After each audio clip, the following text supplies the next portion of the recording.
400 سے زائد علماء میں سے 98% سے زیادہ علماء نے امام کے حق میں رائے دی ہے دونوں حلقوں میں۔ اللہ اکبر کہہ کر تائید کیجیے۔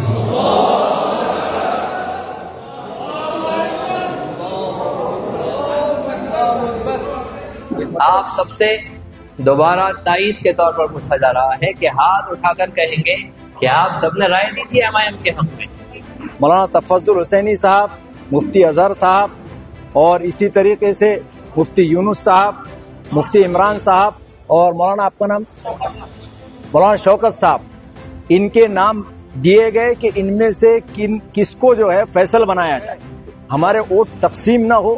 اس لیے وقت کا تقاضا یہ ہے کہ سب مل کر اگر ایک طرف جائیں گے، 400 علماء میں سے تقریباً 392 علماء کے رجحانات جو ہے وہ مجلس اتحاد المسلمین کی طرف ہے۔ تو میرے بھائی یہ کیا بات ہوئی کہ غیر ہم کو ووٹ کر رہے ہیں اور ہم انتشار کا شکار ہے۔ حضرت مولانا سجاد صاحب دامت برکاتہم العالیہ کا یہ آڈیو کلپ بھی آیا ہوا ہے۔